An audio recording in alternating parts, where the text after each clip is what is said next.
Paul Heyman always said the Shield was dead. He said it in interviews. He said it in promos. And everyone probably believed it. But last night at Money in the Bank 2025, that lie blew up in his face. Because Roman Reigns didn't just return.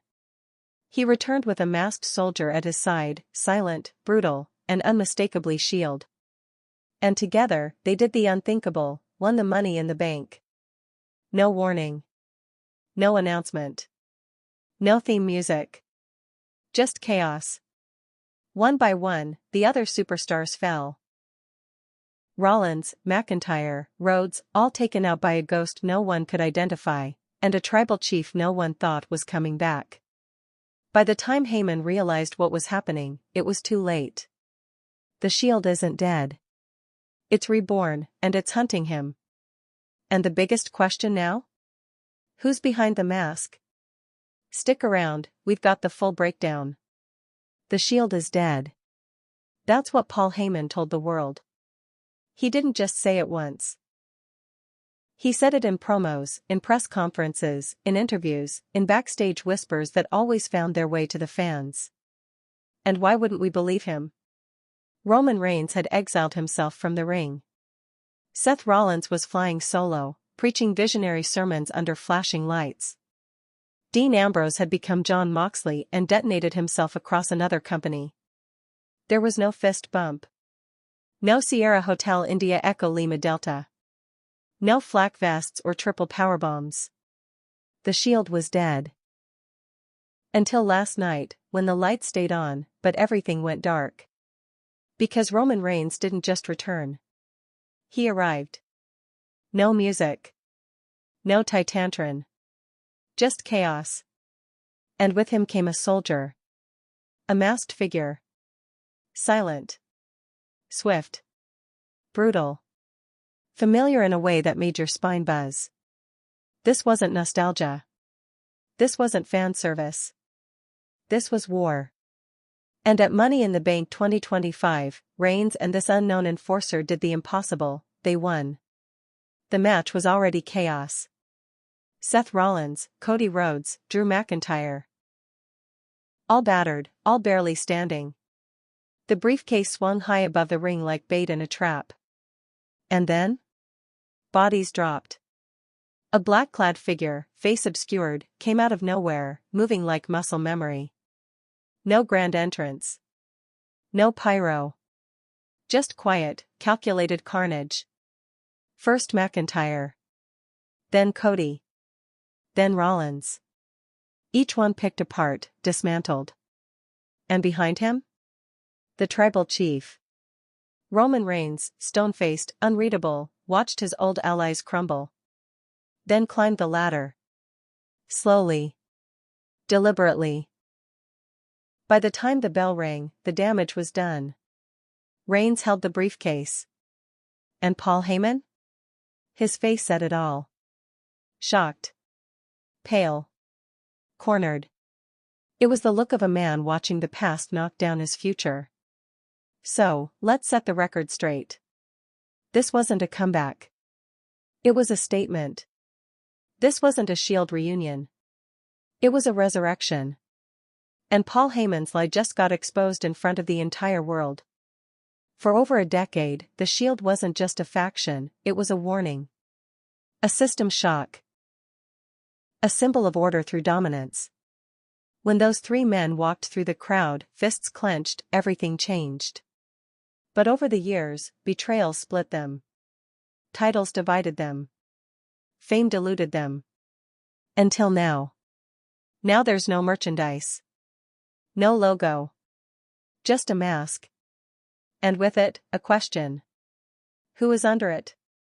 Because whoever they are, they weren't just helping Reigns. They were hunting someone. And all signs point to Paul Heyman. Over the next hour, we're going to break it all down. Every frame of Roman Reigns' return. Every move that masked soldier made. Every clue the WWE might have left behind. And every reason Paul Heyman should be sweating bullets right now. We'll explore what this means for the bloodline, the MITB contract, SummerSlam, and beyond. But more than that, we're going to explore what it means when a ghost from the past steps into the present and rewrites the future. Because make no mistake, the Shield didn't come back to play. They came back to bury something. Maybe someone. And if you thought Roman Reigns was dangerous before, now he's got backup. Paul Heyman has always been a master manipulator. He doesn't just speak to the WWE universe, he controls narratives. He doesn't raise his voice unless it's intentional. He doesn't contradict himself unless it's calculated. So when he declared that the Shield was dead, fans didn't question it. Why would they? The words first came out in an offhand remark on a WWE podcast appearance 2 years ago.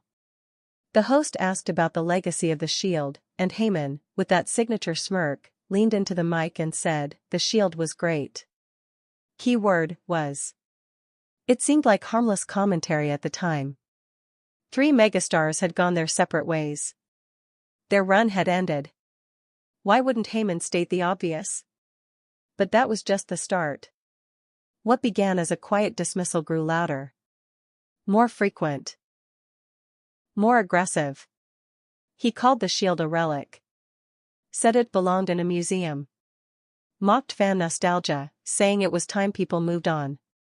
In promo after promo, interview after interview, he buried the very group that helped launch Roman Reigns into superstardom.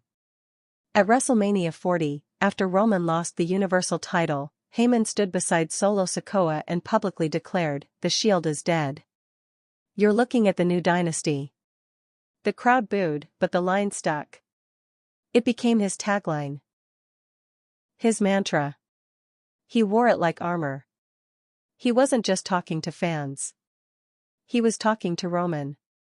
By branding the Shield as a dead relic, Heyman was attempting something deeper. He was drawing a line in the sand. Roman's past, the days of coordinated attacks, justice fists, and flak vests, was behind him. The bloodline, he insisted, was the only thing that mattered now. It was cleaner. More strategic. Less emotional. Less vulnerable. But that's what made the Shield powerful in the first place. The Shield wasn't about legacy or merchandise. It was about force. About dominance through unity. It was 3 men operating as one violent idea. No friends. No allegiances. Just targets. Heyman's words tried to erase that. He said the Shield couldn't come back because one of them was gone. He leveraged the reality of Jon Moxley's AEW contract like a trump card, knowing most fans would see it as a logistical impossibility. But what Heyman underestimated, fatally, was what the Shield actually represented. It wasn't about who filled the spots. It was about how they moved. What they stood for. And most of all, what they could do without saying a word. By the time he delivered his most infamous version of the line, "The Shield is dead and buried." That's not fiction. That's fact. He wasn't just being arrogant. He was being defiant. He was building his kingdom on the assumption that ghosts don't return. But ghosts don't follow the rules. Especially not in WWE. So now, with Roman Reigns standing tall at Money in the Bank 2025, briefcase in hand and masked monster at his side, the words Heyman used to bury the past have turned into tombstones with his name on them. The betrayal here isn't just emotional. It's strategic. For years, Paul Heyman positioned himself as Roman's wise man. He advised. He orchestrated. He protected the title and manipulated alliances. But there's a reason Heyman's greatest weapon was always his mouth. Because he knew words could reshape perception. He used them to convince the audience, the roster, and Roman himself that the Shield was a mistake. A stepping stone. A thing to move on from. But what if Roman never believed it? What if he was just waiting? What if every time Heyman said the Shield is dead, he was digging his own grave? Fans online have already begun dissecting every interview, every backstage segment, every comment Heyman made about the Shield over the past 5 years.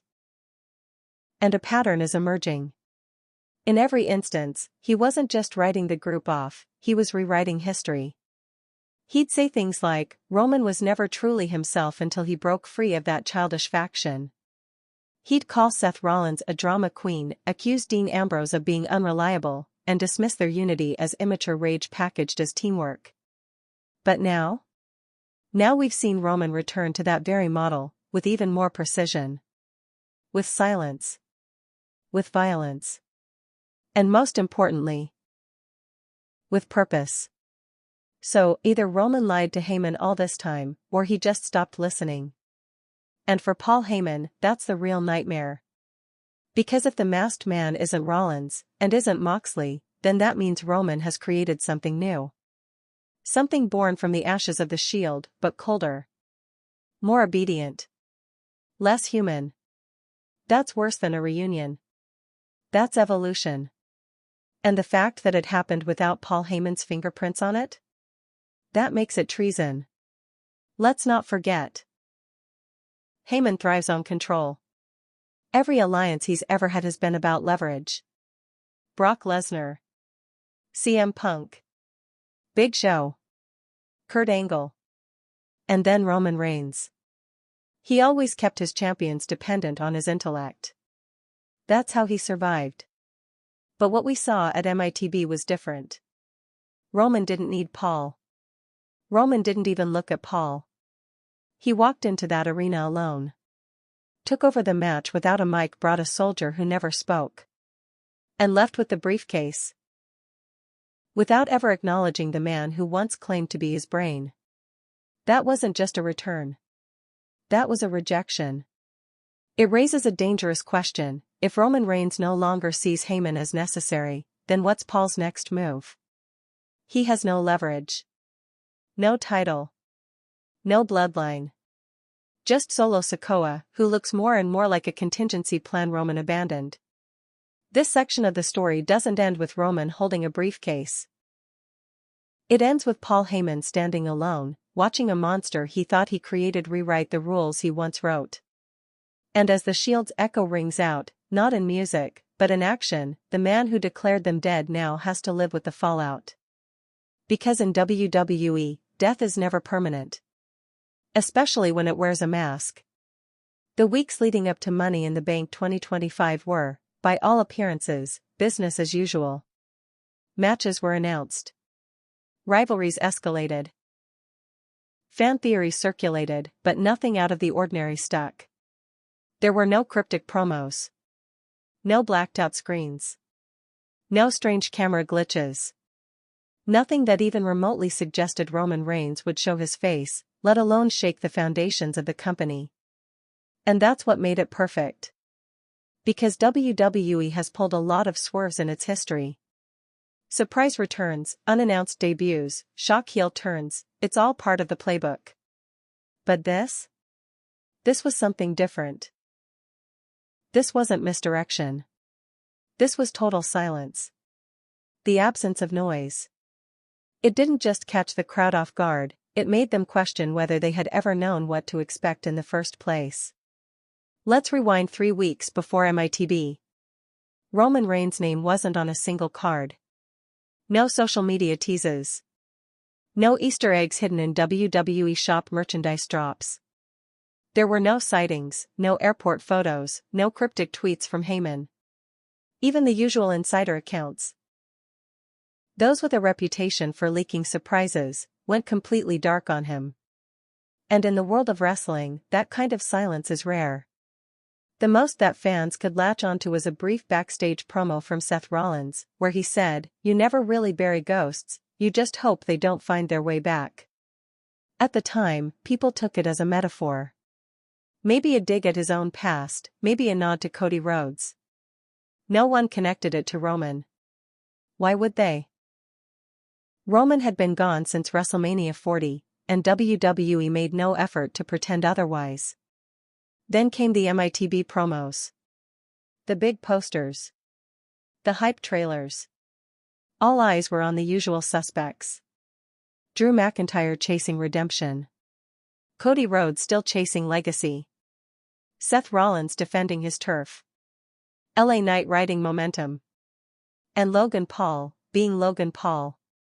The match was billed as chaotic, unpredictable, and wild, but nobody predicted that. The narrative heading into MITB was clean. Roman was out. The bloodline was fractured and functioning under Solo Sikoa's ruthless leadership. Paul Heyman was barely appearing on television. Fans thought maybe he was being written off, or phased into a quieter managerial role. Meanwhile, Rollins and Cody were absorbing most of the spotlight, both symbolic of the post-Reigns era. There was only one small blip that, in hindsight, feels deliberate. It happened during a backstage segment with Kevin Owens and Sami Zayn.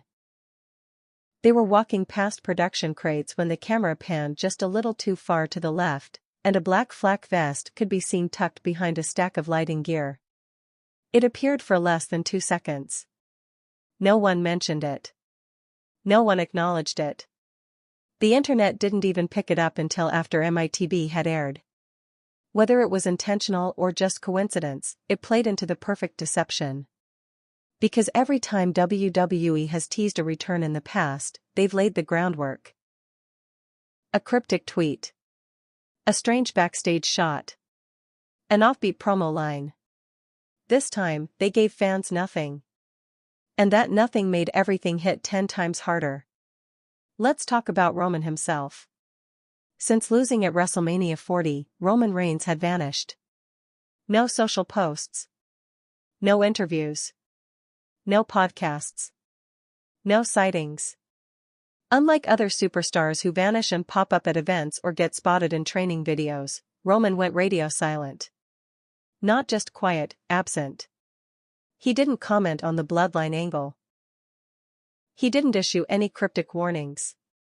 His disappearance was so complete that fans began to speculate that he was taking a year off or even considering retirement.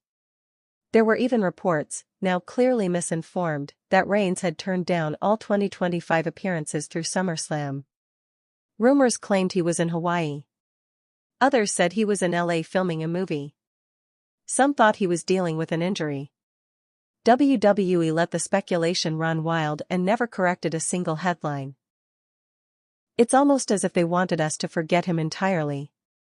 That strategy paid off the moment the masked figure slid under the ropes. Let's be clear, everyone was looking at Seth Rollins, Cody Rhodes, and Drew McIntyre. No one even saw the figure enter the match until the bodies started hitting the mat. It wasn't a flashy entrance. It was precise. Like a sniper moving through a battlefield. No theatrics.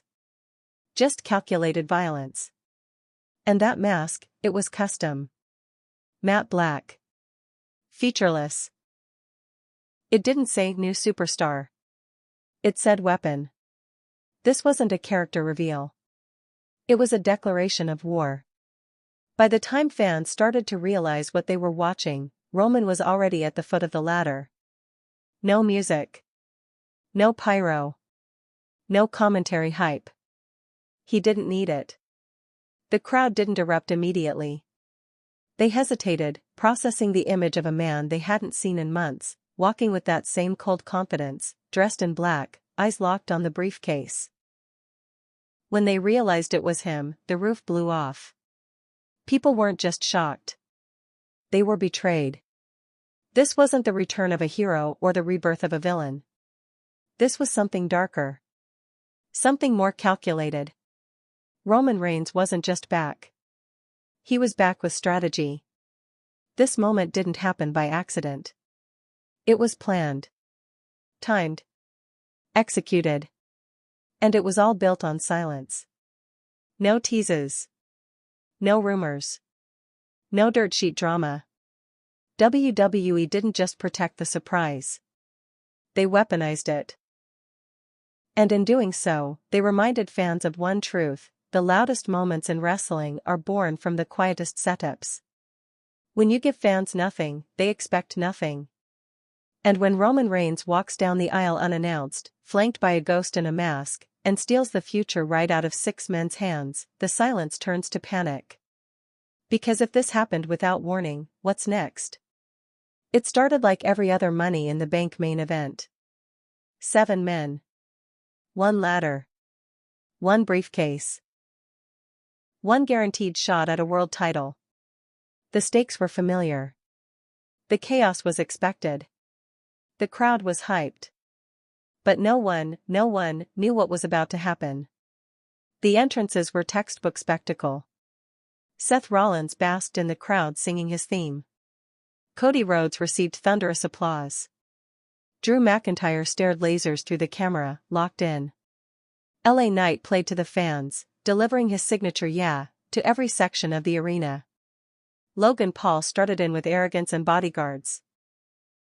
Sami Zayn and Finn Balor filled out the lineup. All 7 men looked ready to tear each other apart. And they did. From the moment the bell rang, it was pure madness. Ladders were immediately introduced. Cody and Seth double suplexed Logan Paul onto the steel. Drew launched Zayn halfway across the ring. Bodies were flying. Screams echoed through the arena. It was the kind of high-octane, multi-man chaos Money in the Bank was built on. 10 minutes in, Rollins hit a Falcon Arrow on Balor through a ladder. Cody dropped Drew with a disaster kick off the ropes. LA Knight cleared the ring and started climbing. The crowd was behind him.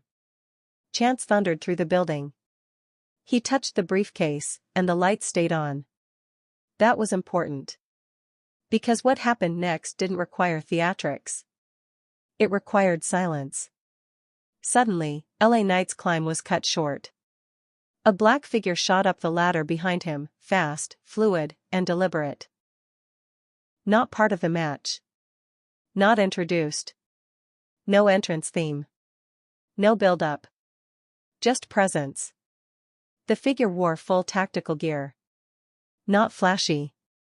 Functional. Black gloves. Combat boots. A matte black helmet with a face mask. No logos. No symbols.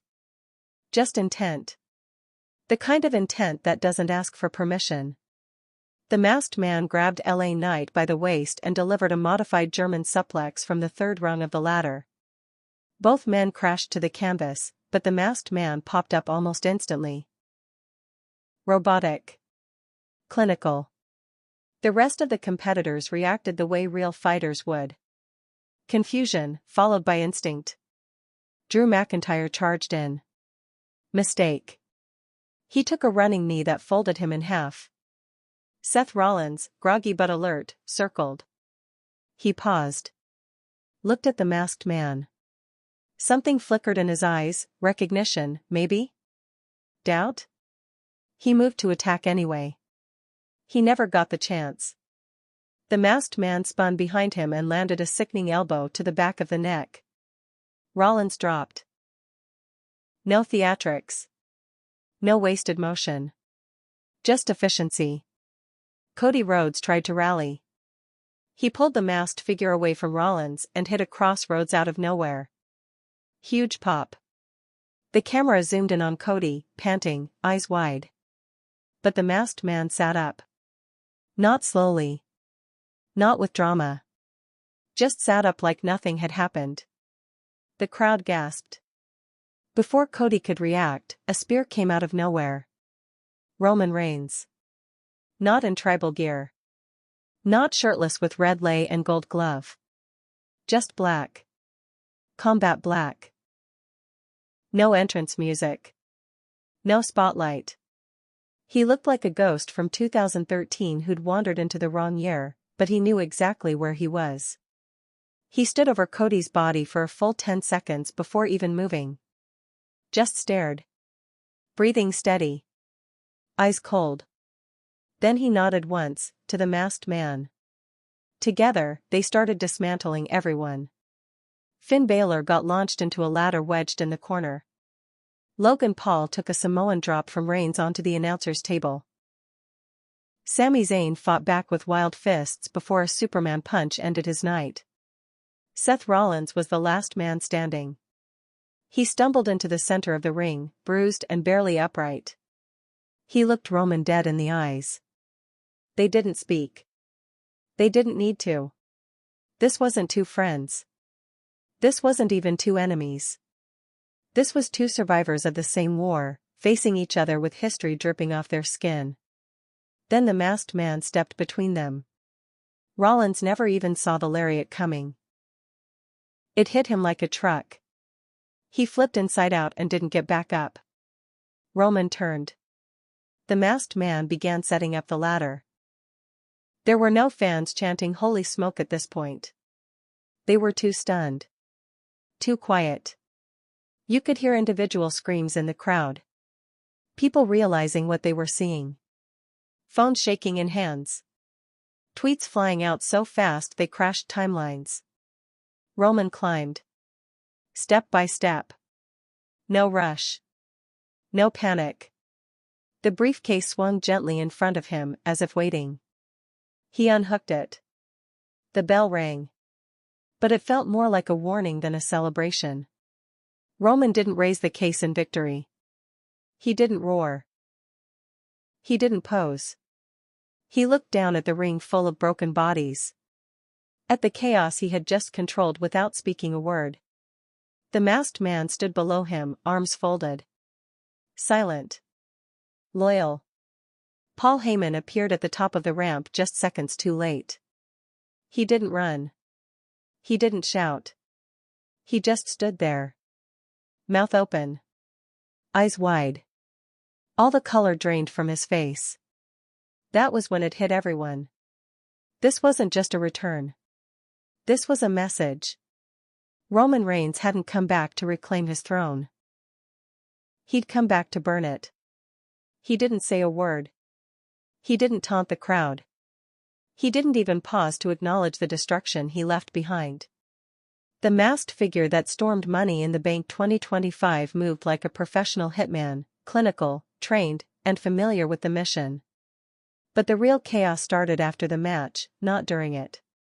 Because now the entire WWE universe is asking the same question: who the hell is under the mask?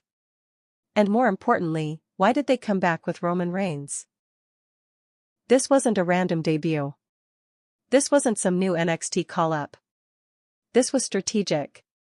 Roman Reigns returned after months away and didn't speak, didn't grandstand. He brought this.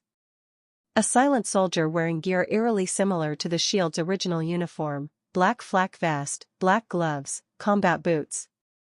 And above all, that helmet, streamlined, opaque, with no hint of identity underneath. Let's break it down. Start with movement. Wrestling fans have sharp eyes. One of the first things noticed during the replays was how fluid the masked man moved. He wasn't flashy. He didn't waste motion. Everything was deliberate: strikes, takedowns, evasion. It felt practiced, like someone trained in Shield warfare. It wasn't about personality. It was about protocol. He didn't posture after attacks. He didn't gloat. He neutralized his targets and moved on. This alone narrowed the field. Because most superstars, especially newer ones, showboat. They interact with the crowd, they spike their energy. But this guy didn't. He worked the match like a recon mission.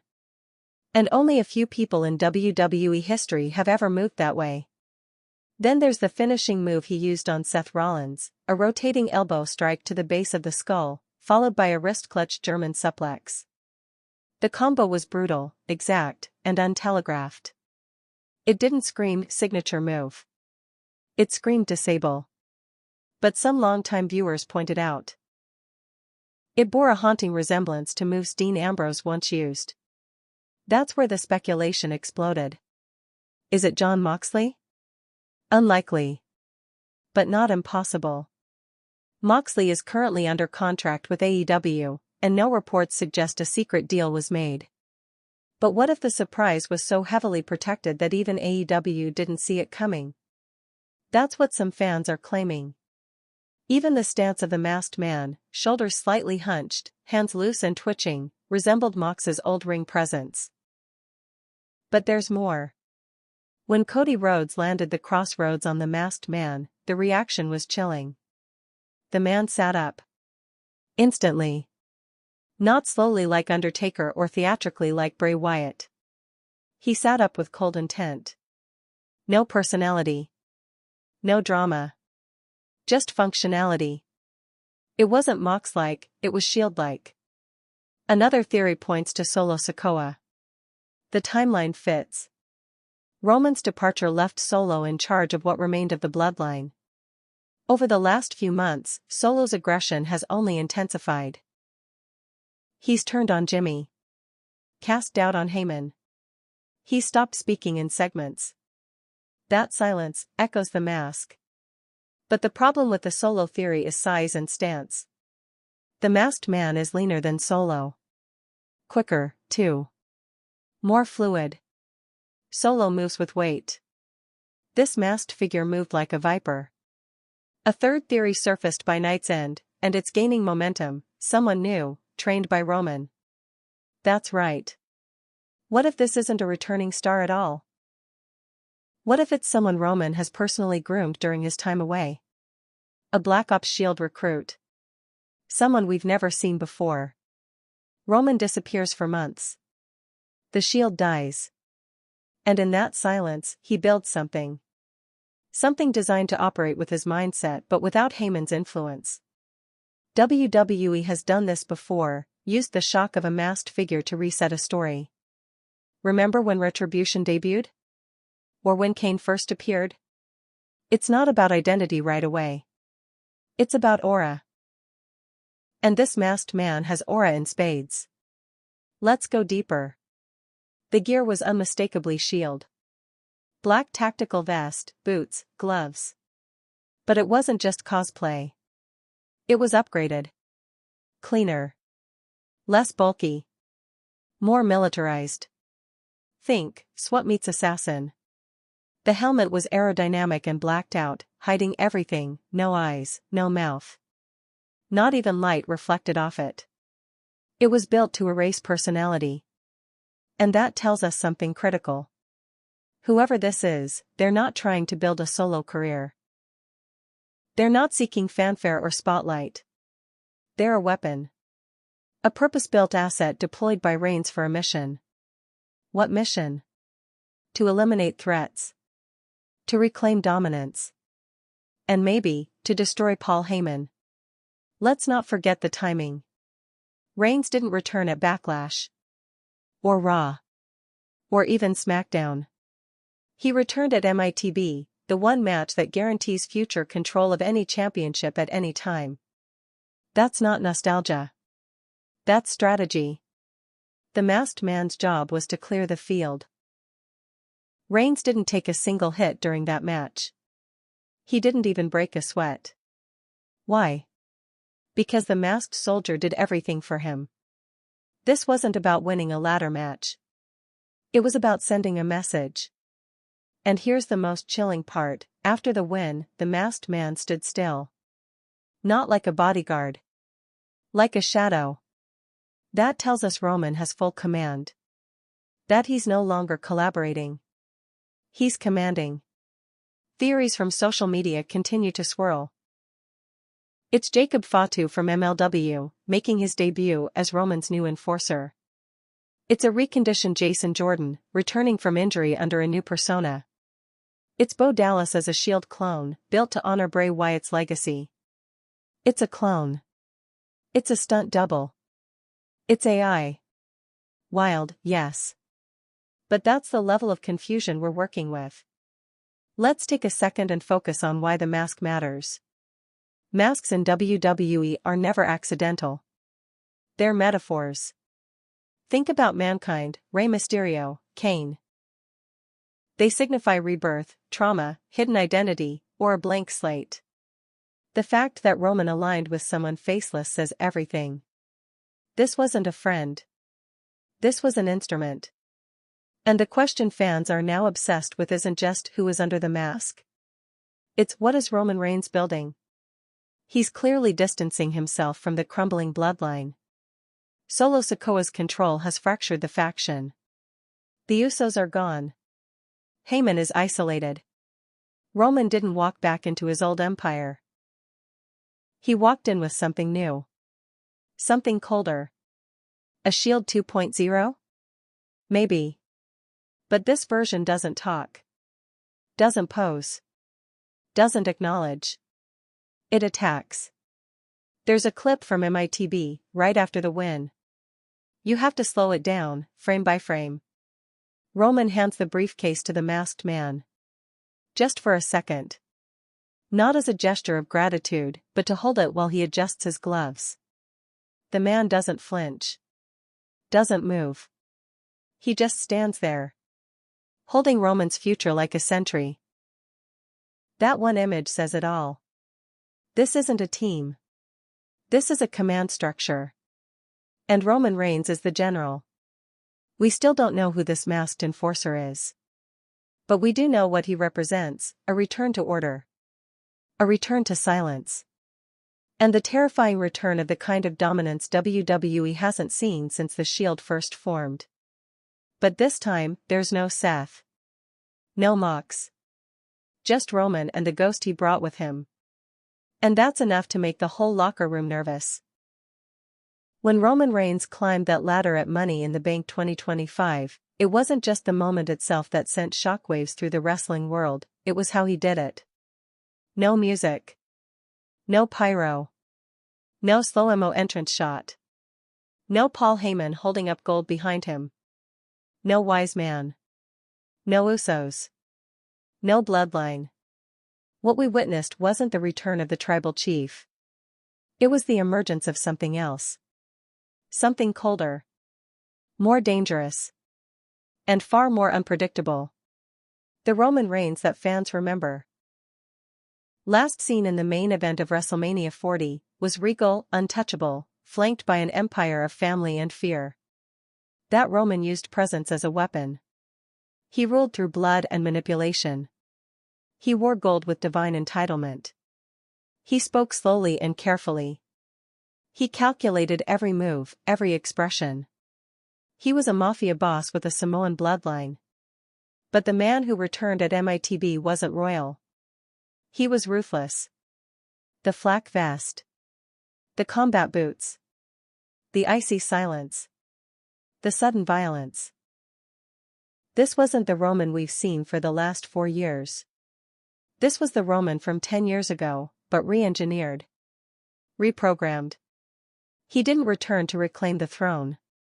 He returned to burn the structure down. And the silence? That wasn't a gimmick. That was the warning. Let's talk body language. Roman never once looked at the crowd. Not when he entered. Not when he climbed the ladder. Not even when he held the briefcase high. He wasn't interested in reactions. He wasn't soaking in the moment. He wasn't here to perform. He was here to take. This tells us everything about his new psychology. He's not playing the game anymore. He's changed the rules. The man who used to declare himself the head of the table didn't even mention the table this time. That title, that ego, it's gone. He didn't need to remind anyone who he was. He showed them. And what he showed was terrifying. Because this version of Roman Reigns? He doesn't explain himself. He doesn't need a belt to validate him. He doesn't even need acknowledgement. He just needs opportunity, and now he's holding the most dangerous one of all. Let's talk about that briefcase. The Money in the Bank contract isn't just a path to a championship. In the hands of Roman Reigns, it's leverage. It's a nuclear trigger. When held by someone unpredictable, it changes every title match in WWE. No champion sleeps easy. No event is safe. The entire calendar becomes a target. And Roman knows this. The last time he held a title, he didn't just defend it. He dominated it for over 3 years. He outlasted Cena, Bryan, Edge, Lesnar, McIntyre, and Cody. He created main events. He buried careers. He built the most powerful faction in modern WWE history. And then, he disappeared. But Roman's exit at WrestleMania wasn't a collapse. It was a strategic retreat. Losing to Cody Rhodes might have ended his title reign, but it didn't break his influence. It merely gave him distance. And from that distance, he watched everything crumble. Solo Sikoa seized control of the bloodline. Heyman grew quiet. The Usos fractured. The family broke down. And while everyone else scrambled for power, Roman Reigns vanished from the story. Until now. But instead of returning to fix what was broken, he returned to replace it. That's why this isn't the tribal chief.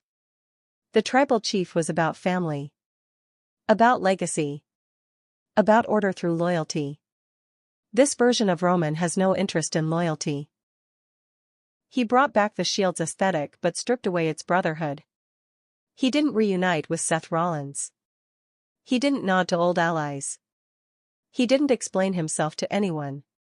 He showed up, destroyed the field, and left with a weapon in hand. The fans didn't know how to react. Some cheered. Others stared in stunned silence. A few even booed, not out of hate, but confusion. Because this isn't a redemption arc. This isn't a villain returning for one last run.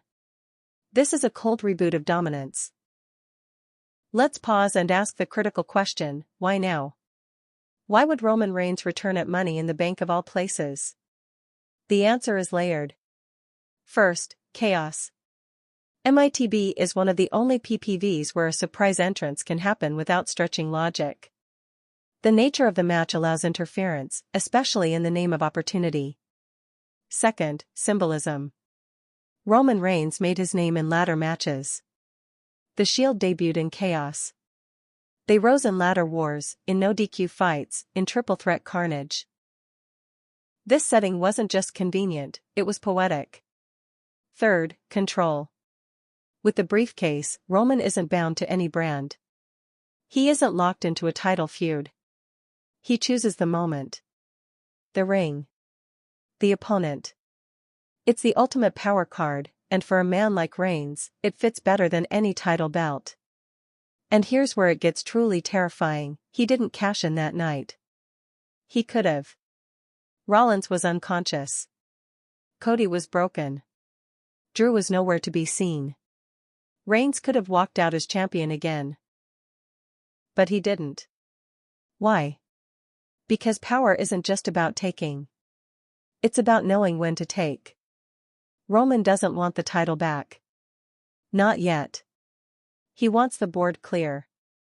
He wants the bloodline scattered. He wants Heyman terrified. He wants a message sent. This is no longer about lineage. This is about dominance through silence. And if the masked soldier who stood behind him is any indication, Roman's not working alone, he's building a new force. Not a bloodline. Not a brotherhood. A system. A system with one voice, one mission, one architect. Let's revisit Paul Heyman for a second.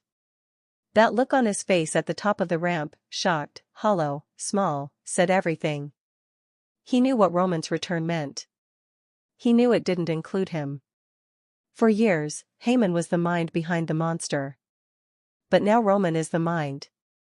Heyman built the tribal chief. Roman outgrew him. Now he's back with a new creation. And he didn't tell Heyman about it. That silence isn't accidental. It's surgical. It's vengeance. So where does this leave Roman Reigns? Not as a returning king. Not as a fallen champion seeking redemption. But as something new. Something without a crown, without a court, without a need to be acknowledged. He's not sitting at the head of the table anymore. He's flipped the table over. And he's watching to see who crawls out from under the wreckage. When Roman Reigns grabbed the Money in the Bank briefcase and raised it over a ring full of broken bodies, it wasn't just the crowd reacting. The camera panned up the ramp, and there he was, Paul Heyman. Frozen. Pale. Mouth slightly open, like he was trying to speak but had forgotten how. That moment was more than just visual drama. It was the emotional linchpin of the entire event. Because if there's anyone in WWE who truly understands Roman Reigns, who knows his mind, his ambition, and his cruelty, it's Heyman. And when even he is caught off guard, you know something seismic has shifted. Let's break it down. That reaction, blink and you'd miss it, was packed with more fear, regret, and raw disbelief than any promo could ever deliver. Heyman didn't scream. He didn't try to interfere. He didn't walk toward the ring. He stood there, alone, looking like a man whose entire playbook just burst into flames. Because that's exactly what happened. Heyman has built his legacy on loyalty by proxy. He attaches himself to the most dominant forces in wrestling history: Brock Lesnar, CM Punk, Big Show, Kurt Angle, and most recently, Roman Reigns, and then uses his intelligence to amplify their power. He speaks for them. He manipulates for them. He protects their empire while quietly guiding it behind the scenes. But here's the catch: Heyman doesn't control violence. He merely negotiates with it. And when Roman Reigns walked out at MITB with a silent soldier and zero acknowledgement of Heyman's existence, it shattered that entire illusion. Let's rewind. For 4 years, Paul Heyman was Roman's wise man. Not his manager, not his advocate, his counsel. That distinction mattered. It was Heyman's words that framed Roman's dominance as divine. It was Heyman who coined the tribal chief. Who positioned Roman as the sun around which the WWE universe revolved. He spun myths, layered narratives, rewrote history to elevate Reigns from champion to demigod. But what do you do when your god stops returning your prayers? Heyman's relationship with Roman was never about trust. It was about leverage. Roman needed Heyman to solidify his bloodline empire, just like Brock once needed him to become the Beast. But empires shift. And when Solo Sikoa began asserting control, when the Usos fractured, when the bloodline started crumbling, Heyman found himself holding on to relevance by his fingernails. And now, those fingers have been stomped on. Because Roman didn't return to reclaim his faction. He didn't come back to sit at the head of any table. He came back with something new, something Paul wasn't invited to be a part of. That's betrayal. And not just of a business partnership, but of a fundamental identity. Heyman is Roman Reigns' narrative architect. Or at least he was. That face at the top of the ramp was the look of a man watching his greatest creation evolve without him. A man realizing that the leash he thought he held has been cut. That the monster he whispered into existence no longer needs him, sees him, or maybe even remembers him. For a man who built his entire career on speaking, the silence was devastating. Let's go deeper. That wasn't just fear in Heyman's eyes. That was recognition. Because when he saw the masked man standing behind Roman, arms folded, still as a statue, he knew exactly what that meant. Heyman knows the Shield. He knows how they operate. He knows what that uniform stands for. He knows that once Roman goes back to that system, stripped down, silent, surgical, there's no room for counsel. No need for speeches. Just mission. And Paul Heyman has never been part of the mission. He's always been the strategy. But now Roman has built something that doesn't need strategy. It executes. Let's talk about what didn't happen. Heyman didn't rush the ring to celebrate. He didn't raise Roman's arm. He didn't try to hand him a mic or lift the briefcase. He didn't walk down at all. That's uncharacteristic. Paul Heyman always inserts himself into the story. He's a spotlight opportunist. He thrives in post-match chaos. But at MITB 2025, he didn't move a muscle.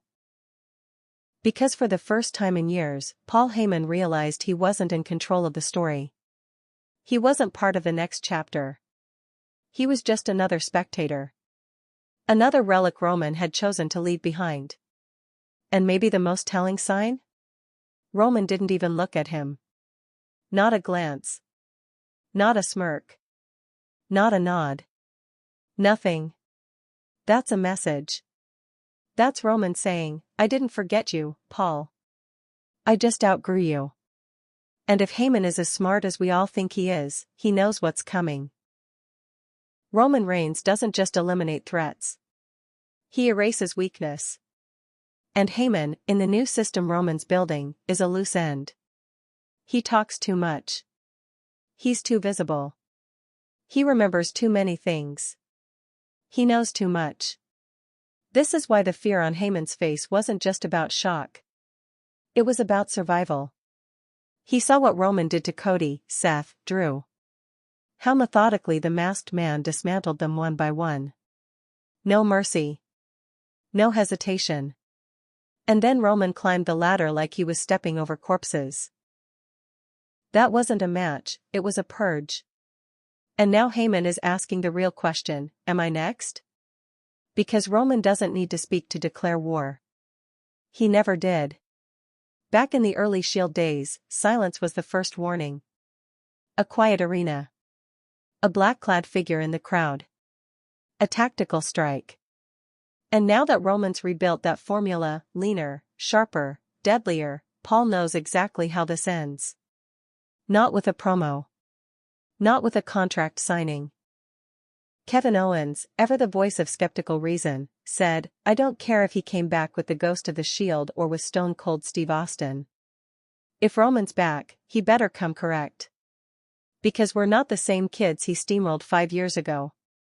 Behind the scenes, sources report increased security around creative meetings. The identity of the masked man is being kept tighter than any storyline in recent history. Some talent reportedly weren't told about the return until moments before it happened. Others weren't told at all. And then there's Paul Heyman. Multiple sources say Heyman left the arena immediately after the show ended. No backstage interview. No media scrum. No locker room speech. He left the building flanked by security and didn't answer a single question. Some believe he was instructed to keep quiet.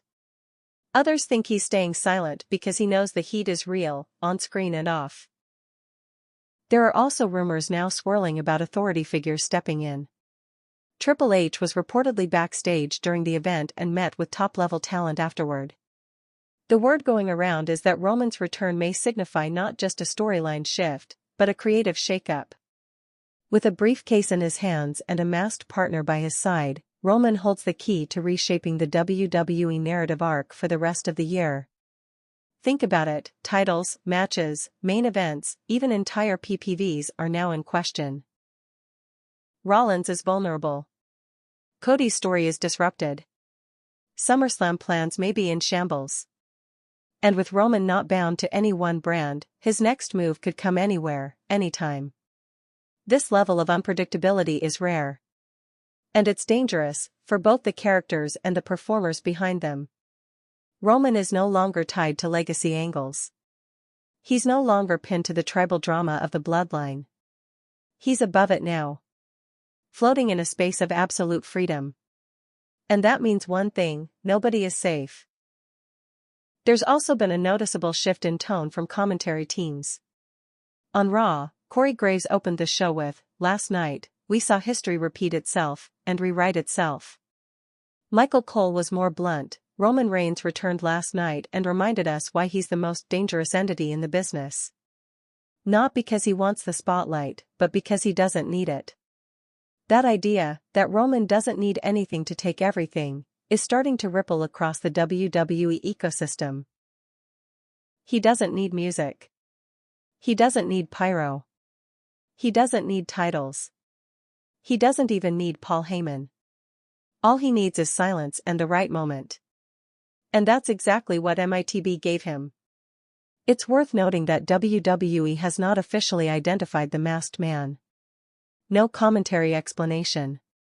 No graphics. No backstage interrogation. No sit-down interview. The man doesn't exist on the roster page. That absence is deliberate. It adds to the fear. The aura. This is something more than a return. It's an invasion of the past into the present. A calculated strike from a man who watched his empire fall and decided to build something newer. Harder. Colder. The aftermath is still unfolding. Fans are speculating. Superstars are watching their backs. Creative teams are rewriting scripts. And Paul Heyman? He's just waiting to see if the knock on his door is real, or a ghost from a faction he swore was dead.